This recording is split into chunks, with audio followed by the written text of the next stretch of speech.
আকাশবাণী আগরতলা স্থানীয় সংবাদ পড়ছি ইতিকণা মুখোপাধ্যায়। এখনকার বিশেষ খবর হলো, মুখ্যমন্ত্রী অধ্যাপক ডক্টর মানিক সাহা বলেছেন, রাজ্যের পঞ্চায়েত ব্যবস্থাকে শক্তিশালী করার জন্য রাজ্য সরকার আন্তরিকভাবে কাজ করছে। এডিসির বাজেট অধিবেশন আজ থেকে শুরু হয়েছে। প্রধানমন্ত্রী নরেন্দ্র মোদী বলেছেন, এক দেশ এক রেশন কার্ড প্রকল্পের মাধ্যমে প্রতিটি ব্যক্তি খাদ্যের নিশ্চয়তা পেয়েছে। মুখ্যমন্ত্রী অধ্যাপক ডক্টর মানিক সাহা বলেছেন, রাজ্যের পঞ্চায়েত ব্যবস্থাকে শক্তিশালী করার জন্য রাজ্য সরকার আন্তরিকভাবে কাজ করছে। আজ আগরতলায় পঞ্চায়েত দপ্তরে আয়োজিত পুরস্কার বিতরণী কর্মসূচি এবং 475টি কম্পিউটারের আনুষ্ঠানিক বিতরণ অনুষ্ঠানে তিনি কথা বলেন। তিনি বলেন, গ্রাম উন্নত হলে দেশ শক্তিশালী হবে, সেটাই রাজ্য সরকারের মুখ্য উদ্দেশ্য। আমাদের যে মেইন লক্ষ্য যে ডিজিটাল পঞ্চায়েত অর্থাৎ শক্তিশালী পঞ্চায়েত, আমরা যদি ডিজিটালি আমরা স্ট্রং হই তাহলে পঞ্চায়েত ও শক্তিশালী হবে। এবং ই গভর্নেন্সের কথা আপনারা বলেছেন, ভারতবর্ষের ত্রিপুরা একমাত্র রাজ্য যেখানে ই গভর্নেন্স পঞ্চায়েত থেকে শুরু করে এবং ত্রিস্তরীয় পঞ্চায়েত পর্যন্ত পৌঁছে গেছে। এর জন্য আমরা যে অর্থনৈতিক লেনদেন এবং রেকর্ড যে সংরক্ষণ সেটা কিন্তু আরো সহজ হবে আমি মনে করি। আমাদের যে মেইন লক্ষ্য। আগামীকাল আন্তর্জাতিক নারী দিবস। সারা দেশের সঙ্গে রাজ্যেও আগামীকাল নানা অনুষ্ঠানে এই দিবসটি উদযাপন করা হবে। এবছরের আন্তর্জাতিক নারী দিবসের মূল ভাবনা প্রত্যেক মহিলা এবং শিশু কন্যার জন্য অধিকার, সমতা ও ক্ষমতায়ন।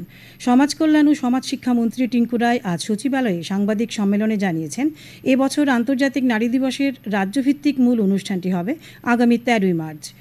মুখ্যমন্ত্রী অধ্যাপক ডক্টর মানিক সাহা আগরতলার রবীন্দ্র শতবার্ষিকী ভবনে অনুষ্ঠানের উদ্বোধন করবেন। অনুষ্ঠানে মহিলা সিডিপিও, মহিলা আইসিডিএস সুপারভাইজার এবং অঙ্গনওয়াড়ি ওয়ার্কারের মধ্যে যারা কর্মক্ষেত্রে বিশেষ অবদান রেখেছেন তাদের সম্মাননা জানানো হবে।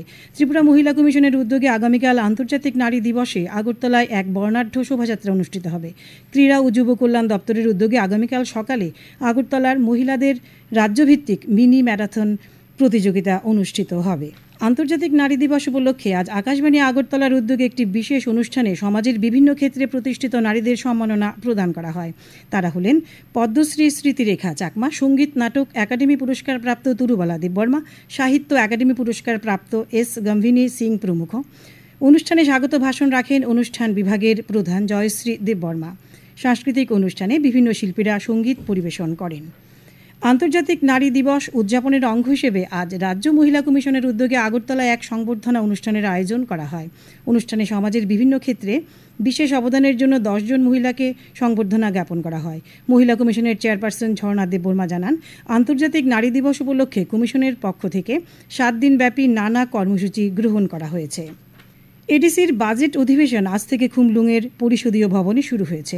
মুখ্য নির্বাহী সদস্য পূর্ণচন্দ্র জমাতিয়া আজ এডিসির অধিবেশনে 2025-26 অর্থ বছরের জন্য 1840 কোটি 65 লক্ষ 11,000 টাকার বাজেট পেশ করেন।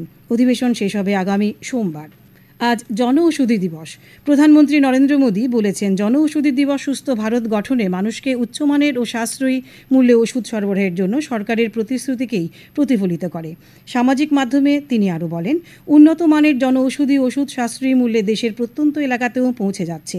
কেন্দ্রীয় স্বাস্থ্যমন্ত্রী জগৎ প্রকাশ নাড্ডা জনঔষধি দিবস উপলক্ষে এক বার্তায় বলেছেন, প্রধানমন্ত্রী ভারতীয় জনঔষধি পরিযোজনার মাধ্যমে সরকার সবার কাছে স্বাস্থ্য পরিষেবা পৌঁছে দেওয়ার ক্ষেত্রে বৈপ্লবিক পরিবর্তন আনছে। এই উদ্যোগটি কেবল সাশ্রয়ী মূল্যের নয়, প্রতিটি ভারতীয়ের প্রয়োজনীয় স্বাস্থ্যসেবা নিশ্চিত করার বিষয়। এদিকে আগরতলায় আইজিএম হাসপাতালে আজ জনঔষধি দিবস পালন করা হয়। উপস্থিত ছিলেন সাংসদ রাজীব ভট্টাচার্য। জনঔষধি দিবস উপলক্ষে আকাশবাণী আগরতলার সংবাদ বিভাগের এক বিশেষ আলোচনা শোনা যাবে আজ রাত 9:02। প্রধানমন্ত্রী নরেন্দ্র মোদী বলেছেন, এক দেশ এক রেশন কার্ড প্রকল্পের মাধ্যমে প্রতিটি ব্যক্তি খাদ্যের নিশ্চয়তা পেয়েছে। জল জীবন মিশন বিশুদ্ধ জল নিশ্চিত করেছে, পাশাপাশি ভারত নেট ডিজিটাল যোগাযোগ উন্নত করেছে। আজ সিলভাসায় 2,580 কোটি টাকারও বেশি মূল্যের বিভিন্ন উন্নয়নমূলক প্রকল্পের উদ্বোধন ও শিলান্যাস অনুষ্ঠানে তিনি কথা বলেন। প্রধানমন্ত্রী বলেন, জনধন যোজনা প্রতিটি পরিবারকে ব্যাংকিং পরিষেবার সঙ্গে সংযুক্ত করেছে। এই প্রকল্পগুলির সাফল্য জনগণের মধ্যে আস্থা তৈরি করেছে। हमारा प्रयास ये है कि स्मार्ट सिटीज मिशन, समग्र शिक्षा और पीएम मुद्रा जैसी योजनाओं में भी 100% 100% सैचुरेशन हासिल करे। ये पहली बार है जब जन कल्याणकारी योजनाओं को लेकर इस तरह सरकार खुद लोगों के पास जा रही है। इसका समाज के वंचित और आदिवासी वर्ग को बहुत ज्यादा लाभ मिला है। अब हमारा प्रयास ये ৭৩তম বিএন মল্লিক সর্বভারতীয় পুলিশ ফুটবল প্রতিযোগিতা আজ শেষ হয়েছে। ১২ দিন ব্যাপী জাতীয় এই আসরের শেষ দিনে উমাকান্ত মিনি স্টেডিয়ামে এক অনুষ্ঠানে পুরুষ ও মহিলা বিভাগের বিজয়ী দলগুলির অধিনায়কের হাতে ট্রফি তুলে দেন রাজ্য পুলিশের মহানির্দেশক অমিতাভ রঞ্জন। উল্লেখ্য, আসরে পুরুষ বিভাগে সিআইএসএফ চ্যাম্পিয়ন এবং বিএসএফ রানার্স হয়, অপরদিকে মহিলা বিভাগে এসএসবি চ্যাম্পিয়ন ও আসাম রাইফেলস রানার্স হয়েছে। ভারত সরকারের তথ্য ও সম্প্রচার মন্ত্রণালয়ের অধীন সেন্ট্রাল ব্যুরো অফ কমিউনিকেশন উদ্যোগে আজ সিপাহীজলা জেলার চরিলাম ব্লকের অধীন লীলাদেব স্মৃতি কমিউনিটি হলে বিকশিত ভারতের বিশেষ সচেতনতামূলক অনুষ্ঠানের আয়োজন করা হয়।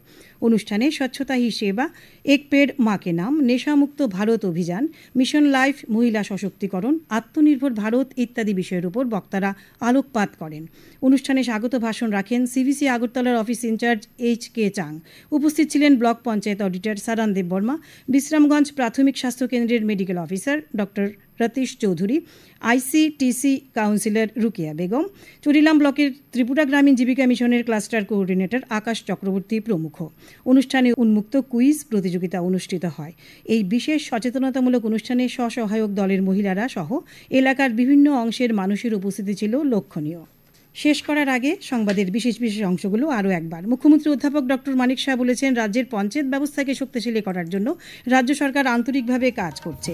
এডিসির বাজেট অধিবেশন আজ থেকে শুরু হয়েছে। প্রধানমন্ত্রী নরেন্দ্র মোদী বলেছেন, এক দেশ এক রেশন কার্ড প্রকল্পের মাধ্যমে প্রতিটি ব্যক্তি খাদ্যের নিশ্চয়তা পেয়েছে। স্থানীয় সংবাদ আজকের মতো এখানেই শেষ হলো। পরবর্তী বাংলা স্থানীয় সংবাদ প্রচারিত হবে আগামীকাল সকাল ৭:৩৫।